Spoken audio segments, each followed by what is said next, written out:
혈세로 구제받은 거대 은행이 어떻게 더욱 강력해졌을까요? 2008년 전 세계 금융시장이 붕괴하던 그때 수많은 은행이 무너졌지만 단 한 곳은 정부의 혈세로 구제받으며 다시 일어섰습니다. 바로 모건 스탠리. 정부로부터 100억 달러라는 천문학적 구제 금융을 받았던 이 은행은 지금 3조 달러의 자산을 굴리는 거대 금융 제국으로 변했습니다. 그들은 어떻게 위기를 기회로 바꾼 걸까요? 도산 직전의 은행이 어떻게 월가의 왕좌로 돌아올 수 있었을까요? 이건 단순한 회복이 아닙니다. 완전한 부활, 그리고 권력의 재편이었습니다. 오늘날 이들이 어떻게 월가의 최정상에 다시 올랐는지 그 충격적인 이야기를 들려드리겠습니다. 그 이야기를 이해하려면 시간을 100년 전으로 돌려야 합니다. 1928년 월가를 지배하던 남자 잭 모건. 그는 단순한 은행가가 아니었습니다. 사람들은 그와 그의 핵심 조력자들을 예수와 12사도에 비교하곤 했죠. 그만큼 그들은 돈이 아닌 세계의 흐름 자체를 움직이던 존재였습니다. 당시는 돈이 시장에 쉴 새 없이 몰려들던 시기였어요. 주식시장은 불과 1년 사이에 40%가량 폭발적으로 상승했습니다. 여기서 주목할 점은 일반 대중의 심리 상태였어요. 옆집 사람이 주식으로 큰 돈을 버는 걸 보면 나도 할 수 있다는 착각에 빠지게 되는 법이죠. 1920년대 미국인들이 바로 그런 상황이었습니다. 지금 투자하지 않으면 평생 후회할 것 같다는 조바심에 심지어 빌린 돈까지 끌어모아 시장에 뛰어들었어요. 모든 거품이 그렇듯이 이 황금기에도 종말은 찾아왔습니다. 주식시장의 붕괴와 함께 미국 경제 전체가 나락으로 추락했죠. 미국 역사상 최악의 경제 위기가 시작된 순간이었습니다. 자산이 반토막난 모건은 한 가지 결론에 도달했어요. 국가를 살리려면 후보 대통령부터 바꿔야 한다는 사실이었습니다. 이때 모건은 무기 산업의 거물 듀폰과 손을 잡았어요. 두 사람이 지원한 인물은 FDR, 즉 프랭클린 루스벨트였습니다. 프랭클린 루스벨트는 미국 최상류층 정치 가문 출신의 엘리트였죠.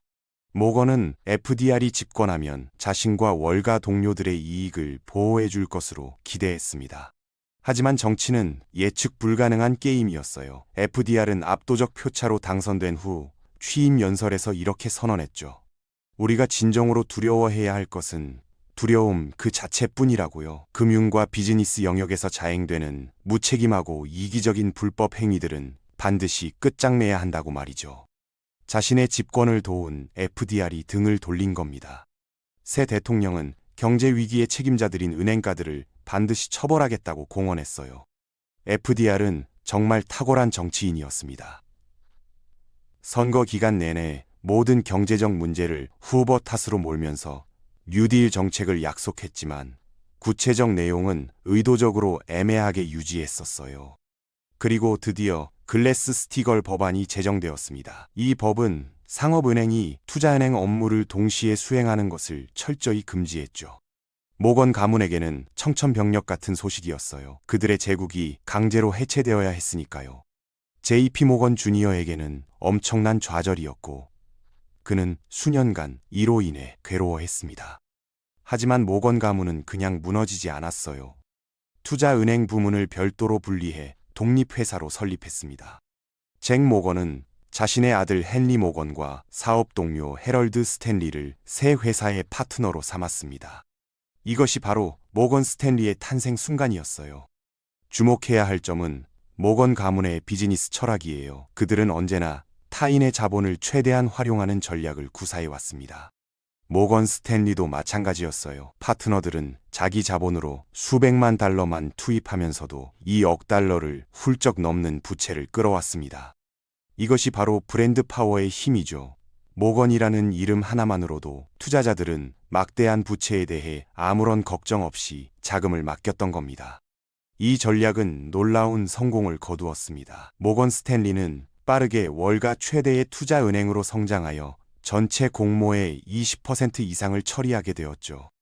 FDR이 모건 은행을 강제로 분할시켰지만 분할된 새 회사들의 순자산을 합산하면 오히려 원래 모건 은행의 부를 초과했어요. 분할이 더 큰 성공을 만들어낸 아이러니였습니다. 1936년까지 모건과 FDR은 서로 적대적인 관계를 유지했어요. 하지만 진짜 적은 4,000마일 떨어진 곳에 있었죠. 히틀러가 세계에서 가장 강력한 군대를 구축하고 있었거든요. 1939년 히틀러의 폴란드 침공은 전 세계에 충격을 주었습니다. 불과 3주 만에 폴란드가 함락되었으니까요. 히틀러는 다음 목표로 서유럽 전체를 삼킬 태세를 갖췄어요. FDR은 유럽의 위협을 감지하고 미국이 본격적인 침공에 대비해야 한다는 절박함을 느꼈습니다. 그런데 문제가 있었습니다. 현대전에 대비한 미국의 상황이 매우 열악했거든요. 그 당시 미국은 세계에서 18번째로 큰 군대를 가지고 있었어요. 네덜란드보다도 군대가 작았고 심지어 헝가리보다도 뒤처진 상황이었습니다. FDR은 딜레마에 빠졌어요. 첫 임기 내내 미국 기업들과 전쟁을 벌였던 그였으니까요. 피에르 듀폰을 죽음의 상인이라 비난했고 잭 모건을 1929년 시장 붕괴의 주범으로 공개 지목하며 모욕했었죠. 하지만 독일의 위협이 커지면서 FDR은 깨달았습니다. 미국 군대를 강화하려면 바로 그 비난했던 사람들에게 도움을 청해야 한다는 사실을요. 국가 존망이 걸린 상황에서는 적도 아군이 될 수 있었습니다. FDR은 모건 가문과 예상치 못한 동맹을 맺었어요. 미국을 전 세계가 본 적 없는 군사 강국으로 만들기 위해 필요한 모든 자금을 제공하려 했죠. 모건 스탠리는 다른 투자은행들과 힘을 합쳐 전쟁 지원에 필요한 자금을 마련하기 위해 무려 50억 달러를 모금했습니다. 흥미로운 점은 모건이 국가적 이익을 자신의 관점에서 해석했다는 사실이에요. 즉, 미국을 구하는 행위가 곧 자신의 이익을 지키는 행위이면서 동시에 애국적인 행동이기도 했던 것이죠. 국가가 공동의 적을 마주하면 평소 갈등하던 세력들조차 하나로 뭉치게 됩니다. 산업국가 미국 전체가 거대한 전쟁 기계처럼 하나의 목표를 향해 움직이기 시작했어요. 그리고 마침내 승리의 순간이 왔습니다. 정확히 오전 9시 백악관에서 해리 트루먼 대통령이 파리 주재 아이젠하워 장군으로부터 독일군의 연합군 항복 소식을 받았다고 발표했어요. 일본도 조건 없이 항복했죠. 전쟁 기간 동안의 막대한 자금 조달은 모건 스탠리가 최고 수준의 투자 은행으로서 입지를 더욱 굳히는 계기가 되었어요. 당시 모건 스탠리의 철학은 분명했습니다. 항상 최고 수준의 일만 최고의 방식으로 처리한다는 원칙이었죠. 투자 은행업은 관계의 비즈니스입니다. 전쟁 중과 전쟁 후에 모건 스탠리는 정부 및 주요 기업들과의 관계를 더욱 공고히 했어요. 이 회사는 미국이 가장 번영했던 1950년대를 앞두고 새로운 도약을 위한 완벽한 위치를 선점했습니다. 1950년대에서 1960년대로 넘어가면서 미국은 세계가 경험해보지 못한 규모의 경제 성장을 이뤘어요. 수십 년이 지나면서 GDP는 2배 이상 늘어나 놀라운 수준에 도달했죠. 동시에 월가의 은행들은 폭발적인 확장을 경험하며 자산이 1,520억 달러에서 무려 5,020억 달러 급증했어요. 새로운 산업이 등장하면서 사람들은 꿈을 실현할 자금을 찾아 월가로 향했습니다. 모건 스탠리는 이 기회를 잡을 준비가 되어 있었죠. 당시 모건 스탠리는 놀라울 정도로 보수적이었어요. 그들은 인류 기업으로서의 브랜드를 유지하고 싶었기 때문에 IBM, 소니, 20세기 폭스와 같은 대기업과만 협력하기로 했거든요. 하지만 1970년대 후반에는 변화의 바람이 불기 시작했습니다. 기존 경영진이 은퇴하고 새로운 세대의 파트너가 경영을 이어받았거든요. 그런데 그들은 곧 임박한 폭풍의 위기에 처하게 될 것이었어요. 탐욕과 욕망에 사로잡힌 새로운 종류의 투자은행가들이 등장했습니다. 그들은 모건 스탠리와 충돌할 운명에 처해 있었죠. 바로 솔로몬 브라더스였어요. 솔로몬 브라더스는 1910년 유대인 사업가들에 의해 설립되었습니다. 처음에는 단순한 채권 거래소였지만 1차 세계대전 이후 채권 시장 붐을 이용해 자본을 축적했죠. 1970년대 후반 솔로몬 브라더스는 금융에 대한 공격적이고 혁신적인 접근 방식을 통해 투자은행 업계에서 경쟁력 있는 기업으로 부상했어요. 솔로몬 브라더스는 모건 스탠리를 늙어서 인수하기 좋은 거대 기업으로 보고 있었어요. 지금 그들에게 필요한 것은 선제 공격을 위한 기회뿐이었죠. 그 기회는 곧 찾아왔어요. 1970년대 초반 IBM은 획기적인 시스템인 370 메인프레임 시리즈를 통해 기술 분야에서 확고한 선두주자가 되었습니다. IBM은 사업 확장을 위해 10억 달러 규모의 채권 발행을 계획했는데 이는 전통적으로 IBM의 오랜 파트너인 모건 스탠리가 맡던 업무였죠. 기회를 감지한 솔로몬 브라더스는 IBM의 모건 스탠리보다 저렴하고 더 나은 방식으로 채권 발행을 할 수 있다고 제안했어요. 솔로몬 브라더스는 채권 시장의 전문가로 자리매김하고 있었거든요. 이것이 무슨 뜻인지 아시나요? 그들은 회사가 더 많은 채권을 빠르고 저렴하게 판매할 수 있도록 지원하는 역량을 갖추고 있었던 겁니다. 그리고 놀라운 결정이 내려졌습니다. IBM은 자사 채권 발행의 주요 인수인으로 솔로몬 브라더스를 선택했고 모건 스탠리는 가장 귀중한 고객 중 하나를 잃었어요. 모건 스탠리는 선두 자리를 내주기를 거부했습니다. 하지만 IBM이 솔로몬에게 승인을 내린 후로 월가의 모든 회사가 줄을 서서 향후 서비스 제공에서 모건 스탠리를 제치고 우위를 차지하려고 노력했죠. IBM이라는 고객을 잃으면서 모건 스탠리는 수천만 달러의 수익을 잃었어요.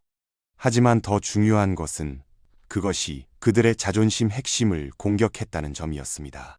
1980년대가 시작되면서 경쟁하는 투자은행들은 게임의 규칙을 새롭게 정의하고 기존 질서에 도전하기 시작했어요. 그 무렵 많은 투자은행이 엄청난 속도로 성장하고 있었거든요. 베어 스턴스는 1985년에 상장되었고 골드만삭스 역시 일본 투자자들로부터 3억 달러에 가까운 자금을 조달했습니다. 모건 스탠리의 정상에는 딕 피셔와 존 맥과 같은 리더들이 새로운 경영진이 등장했어요. 그들에게는 치열해지는 경쟁에 맞서기 위해 모건 스탠리가 상장해야 한다는 것이 명확했죠. 모건 스탠리는 1986년 3월 21일에 56.5달러의 가격으로 상장을 진행했습니다. 해당 주식은 첫 거래일을 71.25달러로 마감했죠. 이 회사들은 거품 경제의 절정기에 자금을 조달한 것이 매우 현명했어요. 그들에게는 그것이 공짜 돈처럼 느껴졌으니까요. 하지만 모건 스탠리는 예측 불가능한 상황을 예상하고 대비했습니다. 머지않아 그들의 예지력이 옳았음이 증명될 것이었죠.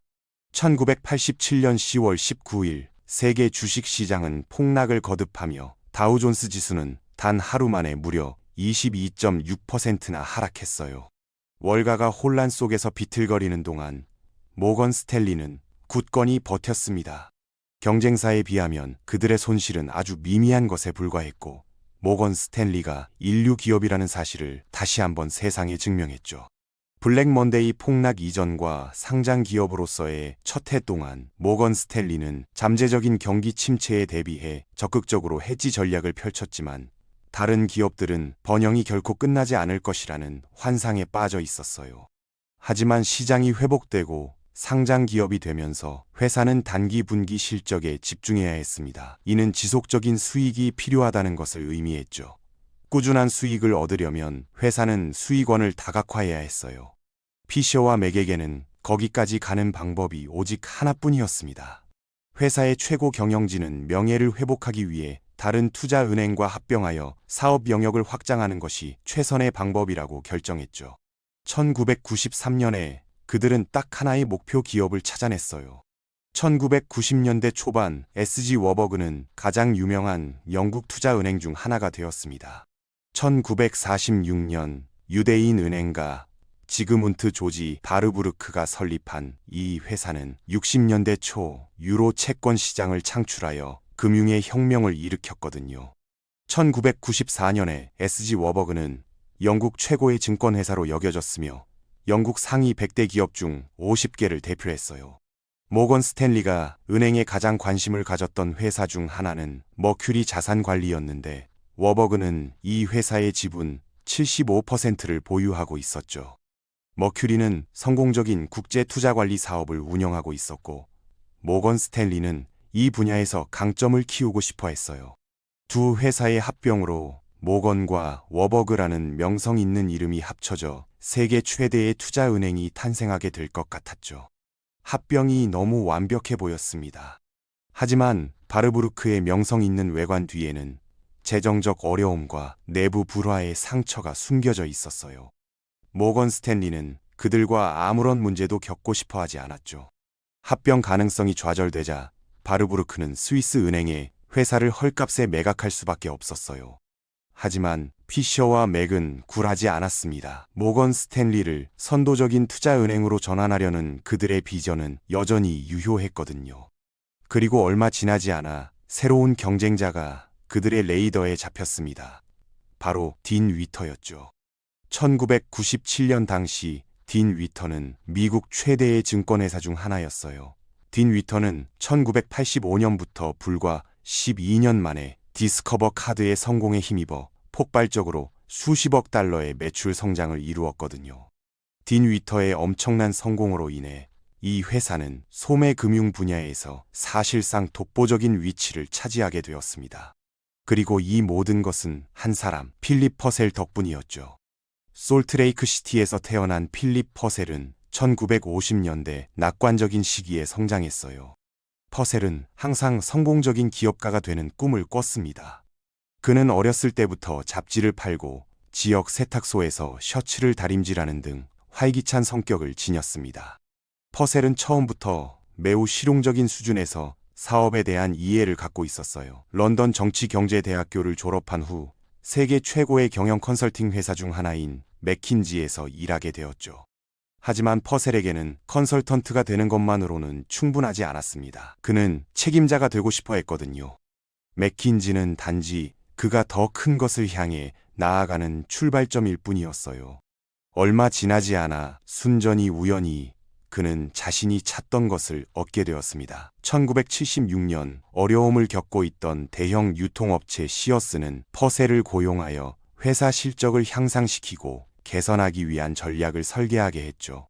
그의 아이디어 덕분에 시어스는 개선을 이루었고 퍼셀은 기획부사장으로 고용되었어요.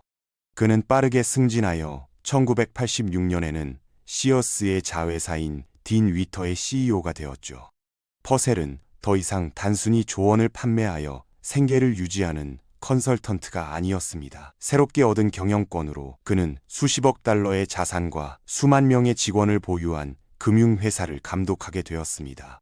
그는 회사를 다음 단계로 끌어올리려면 큰 아이디어, 즉 파괴적인 무언가를 찾아야 한다는 것을 알고 있었어요. 그리고 얼마 지나지 않아 그는 신용카드 산업에 눈을 돌렸죠. 당시 시장은 아메리칸 익스프레스, 비자, 마스터카드가 주도하고 있었으며 이들 카드사는 모두 연회비가 매우 높았어요. 퍼셀은 자신이 더 잘할 수 있다고 생각했죠. 그는 이자와 연회비로 수익을 창출하는 대신 연회비를 없앨 뿐만 아니라 고객에게 현금 환급도 제공하는 획기적인 신용카드를 구상했습니다. 실제 수익은 거래 수수료와 상인으로부터 발생시키는 구조였죠. 이를 통해 비즈니스 모델의 다양성이 생기고 적어도 처리 측면에서는 매우 안정적인 수익원이 생겼어요. 이것이 신용 측면과는 매우 다른 점이었죠. 그리고 이것이 바로 디스커버의 시작이었습니다. 디스커버 카드 아이디어는 매우 단순했지만 신용카드 산업은 예전과 달라졌어요. 1986년에 퍼셀이 딘 위터의 회장이 되면서 디스커버를 출시했죠. 1992년 딘 위터와 디스커버는 37억 달러의 수익을 올렸고 순수익은 4억 달러였습니다.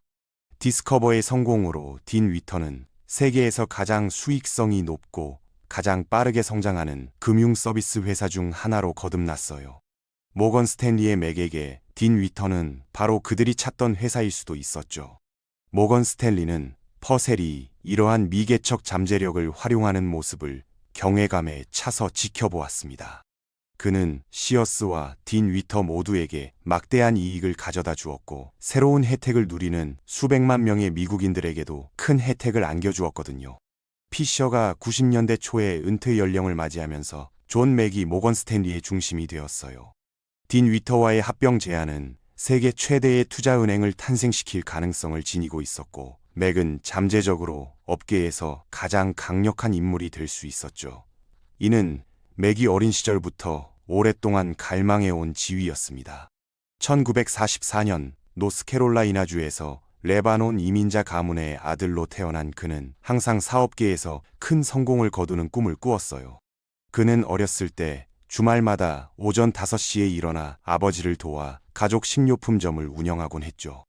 모건 스탠리에서 상당한 성공을 거둔 후 맥은 곧 무자비한 야망과 위험 감수성으로 유명한 맥더나이프라는 명성을 얻었어요. 맥은 딘 위터와의 합병이 모건 스탠리의 최고 경영자로서의 자신의 지위에 도전을 가져올 것이라는 것을 알고 있었죠. 하지만 세계 최대의 투자은행을 만든다는 아이디어는 두 회사 모두에게 거부할 수 없는 매력으로 다가왔어요. 1997년 모건 스탠리와 딘 위터는 102억 달러 규모의 합병에 합의했죠. 하지만 이사회는 퍼셀을 CEO로 임명하고 맥은 이 인자가 되었습니다. 퍼셀은 딘 위터의 리더로서 뛰어난 성과를 거두었지만 이전에 투자은행을 운영한 적이 없었거든요. 투자은행업은 자폐증이 있는 사람에게는 적합하지 않아요. 자폐증이 있다면 트레이더가 되는 게 낫죠. 퍼셀은 존경받는 눈에 띄지 않는 최고 경영자이자 수수께끼 같은 전직 경영 컨설턴트였지만 맥은 매우 강하고 재능 있고 잔인한 관리자였어요. 맥은 결단력이 있고 열정적이며 반응이 빨랐죠. 퍼셀은 신중했지만 맥은 위험을 감수하는 데 경험이 많았습니다. 퍼셀은 당장은 평화롭지만 맥이 자신을 처리하기 전에 존 맥을 먼저 처리해야 한다는 걸 알고 있었어요. 퍼셀은 협조적인 모습을 유지하면서도 회사 내 주요 직책에 충성스러운 동맹자들을 전략적으로 배치했죠. 하지만 맥은 퍼셀의 지시에 반항하고 자신에게 부과된 규칙을 경멸했습니다. 2000년 필 퍼셀이 자신의 권력을 강화하는 동안 존 맥은 영향력에서 고립되어 궁지에 몰렸어요. 결국 맥은 사임할 수밖에 없게 되었죠. 월가에서는 이를 미국 최대 증권사 내에서 지속적인 적대 행위의 최종적인 신호로 보았습니다. 맥을 몰아내고 회사의 주요 직책을 충성스러운 사람들로 채운 퍼셀은 이제 월가 최대 투자은행에 누구도 따라올 수 없는 리더가 되었어요. 하지만 퍼셀은 회사에서 막강한 권력을 행사하고 있음에도 불구하고 모건 스탠리를 운영하는 방법을 전혀 모르고 있었죠. 퍼셀의 전략은 유능한 직원들을 소외시켜 수많은 사직을 초래했습니다. 그 결과 회사의 실적은 크게 하락했죠. 하지만 회사의 실적이 저조함에도 불구하고 퍼셀은 그의 주위에 뚫을 수 없는 벽을 쌓았고 그를 CEO 자리에서 몰아내려는 모든 시도를 막아냈어요. 뉴욕타임스는 퍼셀을 무자비하고 독재적이며 냉담한 인물이라고 불렀고 그는 반대 의견이나 논쟁에 대한 관용이 전혀 없다고 했죠. 그는 강력한 간부들을 밀어내고 자신을 예라고 말하는 사람들로 둘러쌌어요. 퍼셀은 자신이 모건 스탠리의 CEO로서 아무런 영향도 받지 않을 것이라고 생각했습니다. 하지만 그에게 새로운 위협이 등장하고 있었죠.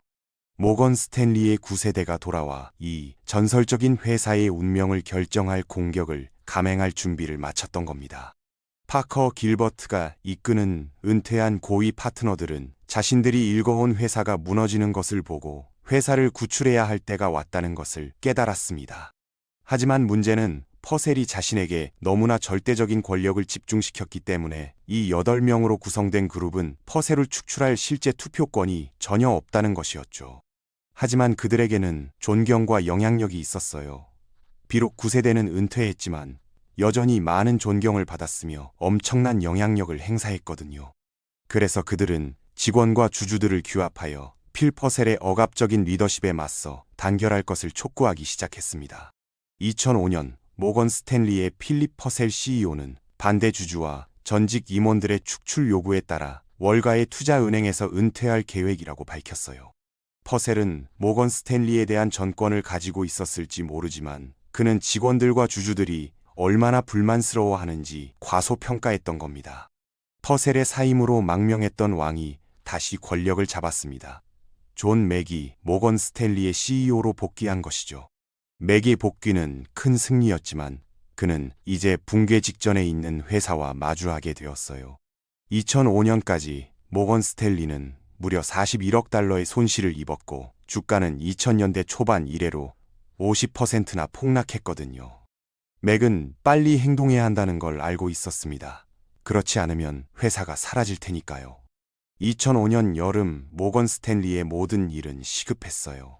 중요 부서의 수장을 교체하고 새로운 법률 고문을 고용하고 항공기 임대 사업을 매각하고 감가상각을 감수하고 주가를 올리고 자기 자본 이익률을 높이고 큰 타격을 입고 흔들리고 공개적으로 당혹감을 느낀 이사회의 대부분을 교체해야 했죠.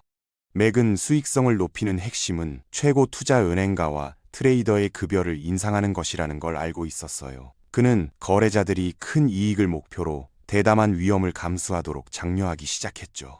하지만 정말로 극적인 도약을 이루려면 맥은 기념비적인 무언가가 필요했습니다. 모건 스탠리가 이전의 영광을 되살릴 수 있는 분야 말이에요. 그리고 2000년대 중반에 그 기회가 나타났습니다. 바로 모기지 담보증권이었어요. 모기지 담보증권 시스템은 매우 복잡했습니다. 누군가가 모기지를 발행하면 주택 소유자와 이야기를 나누고 모기지를 발행한 후 모기지 증권화자와 같은 투자자에게 판매하는 것이었죠. 모건 스탠리는 모기지 담보증권 사업에 진출하기 위해 서브프라임 대출에 중점을 둔 전문 모기지 대출 기관인 삭손 캐피탈을 인수했어요. 이 당시에는 주택담보증권이 매우 인기가 많았거든요. 대출이 용이해지고 주택 가격이 급등하면서 전 세계적으로 부동산 매수가 급증했습니다. 모건 스탠리를 포함한 여러 회사가 모기지 담보증권을 사고 팔았죠. 하지만 그들은 이런 위험이 얽혀 예상치 못한 결과를 가져온다는 걸 깨닫지 못했어요. 서브프라임 모기지 대출의 발행과 거래는 엄청난 성공을 거두었습니다. 2007년까지 모건 스탠리의 수익은 2005년 340억 달러에서 거의 500억 달러로 급증했죠.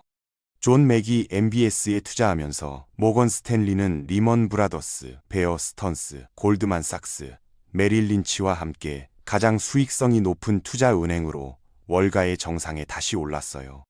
하지만 그들 중 누구도 모건 스탠리가 다시 바닥으로 떨어질 것이라는 사실을 예상하지 못했죠. 모건 스탠리의 부활이 멈출 수 없을 것처럼 보이던 바로 그때 예상치 못한 손실이 회사에 닥쳤어요. 모건 스탠리는 4분기에 36억 달러의 손실을 발표했습니다. 이는 모기지 관련 투자에서 94억 달러의 손실이 발생하면서 나타난 결과였죠. 모건 스탠리만 그런 것은 아니었어요. 단 몇 주 만에 세계는 최근 역사상 최악의 경기 침체에 빠졌거든요. 2008년 9월 15일 상상할 수 없는 일이 일어났습니다. 미국 4위의 투자은행인 리먼 브라더스가 파산을 선언한 것이죠. 맥은 리먼에 이어 모건 스탠리가 다음이라는 걸 알고 있었어요. 그가 구제금융을 확보하지 않는 한 말이에요. 그는 일본 투자자들과 심지어 JP 모건에 접근하려고 노력했지만 모건 스탠리의 부실 모기지 자산을 인수하려는 사람은 아무도 없었어요. 더 이상 선택의 여지가 없자 맥은 최악의 상황을 두려워하게 되었죠. 하지만 모건 스탠리의 구원은 예상치 못한 곳에서 왔습니다. 바로 정부였어요. 골드만삭스, 모건 스탠리와 같은 회사를 구하기 위해 폴스는 이 회사들을 투자은행에서 은행지주회사로 전환해야 했고, 이러한 변화 덕분에 이 회사들은 정부 구제금융을 받을 자격을 얻을 수 있었죠. 모건 스탠리는 실패하기엔 너무 큰 회사로 여겨졌습니다. 만약 이 거대 금융기관이 무너진다면 미국 경제 전체가 위험해질 수 있었죠. 결국 정부는 구제금융을 통해 손을 내밀었습니다. 그 덕분에 모건 스탠리는 파산의 문턱에서 기적적으로 살아남았죠. 회사는 놀라운 회복세를 보이며 불과 2년 만에 정부가 빌려준 자금을 전액 상환했어요. 하지만 정부의 도움을 받았기에 그 대가를 치러야 했습니다. 대중은 정부의 노골적인 구제금융에 분노하고 있었고 월가은행에 돈을 지불할 것을 요구하고 있었거든요. 존 맥이 떠나자 제임스 고먼이 모건 스탠리의 새로운 CEO로 등장했어요. 제임스 고먼은 호주에서 11명의 자녀를 둔 가정에서 태어났죠. 그는 복잡한 조직을 헤쳐나가는 데 필요한 독특한 능력을 갖추고 있었어요. 고먼은 맥 더 나이프보다 덜 공격적이고 덜 예민했습니다. 그가 CEO가 된 것은 실제로 회사가 위험을 감수하는 거래 사업에서 벗어나 자산 관리라는 고객 중심 사업으로 전환하는 전환점이었죠. 고먼은 모건 스탠리를 재건하기 위해서는 자산 관리가 미래라고 믿었어요. 고먼은 순자산이 많은 개인의 수가 점점 늘어나는 것을 보고 경제 회복 후에는 그들이 다시 한번 돈을 시장에 투자해야 할 것이라고 확신하고 있었거든요. 모건 스탠리에 대한 자신의 비전을 실현하기 위해 고먼은 인수할 자산관리 회사를 찾아야 했어요. 2009년에는 미국에서 가장 오래된 자산관리 회사 중 하나인 스미스 바니에 눈을 돌렸죠. 하지만 모건 스탠리가 스미스 바니를 완전히 인수하기 전에 회사는 또 다른 큰 좌절에 직면하게 되었습니다. 고먼이 모건 스탠리를 회생시키겠다는 비전을 추진하기 전에 회사는 수익성을 유지하는 데 어려움을 겪었어요. 상황을 더욱 악화시키는 것은 2014년에 직원이 내부자 거래 혐의로 기소되면서 회사의 평판이 손상되었다는 것이었죠. 모건 스탠리는 직원 1,600명을 감원할 계획을 발표했습니다. 하지만 상황은 바뀌기 시작했습니다. 2017년에 이르러서야 미국 경제는 마침내 회복되었거든요. GDP가 증가하고 실업률이 감소하며 S&P 500이 단 3년 만에 40%나 급등했어요. 더 중요한 것은 부자들이 계속해서 부를 축적하면서 자산관리 산업에 완벽한 환경이 조성되고 있었다는 점이었죠. 이러한 성장을 바탕으로 모건 스탠리의 자금관리 사업이 확대되었고, 모건 스탠리는 2017년에 수십억 달러의 수익을 올리며 가장 수익성이 높은 해를 맞이했어요. 모건 스탠리는 이 기회를 포착하여 더 많은 신흥 투자 회사를 인수했습니다. 오랜만에 모건 스탠리는 과거의 명성과 시장 지배력을 되찾았을 뿐만 아니라 새로운 모습으로 변신했죠. 팬데믹 속에서도 모건 스탠리는 회복력을 유지하며 경쟁사보다 우수한 성과를 보이고 있어요. 그들의 성공 비결은 단 하나의 간단한 전략에 있었죠. 돈을 따라가는 것이었습니다. 2023년 모건 스탠리는 무려 3조 달러의 자산을 관리하며 세계 금융의 중심에 우뚝 섰습니다. 수차례 파산의 벼랑 끝을 넘나들었지만 그들은 무너질 때마다 더 단단해졌고 상처를 딛고 다시 일어날 때마다 더 부유해졌습니다. 모건 스탠리의 역사는 단순한 한 기업의 성공담이 아닙니다. 그건 현대 자본주의의 자화상이에요. 위기가 닥칠 때마다 더 강해지고 정부의 구제를 받으면서도 결국 더 많은 이익을 얻는 시스템. 모건 스탠리는 그 구조 안에서 생존을 넘어 진화를 선택한 기업이었습니다. 그리고 그들의 이야기는 이렇게 말하는 듯합니다. 진짜 승자는 결코 무너지지 않는 쪽이 아니라 무너져도 다시 일어나는 쪽이다.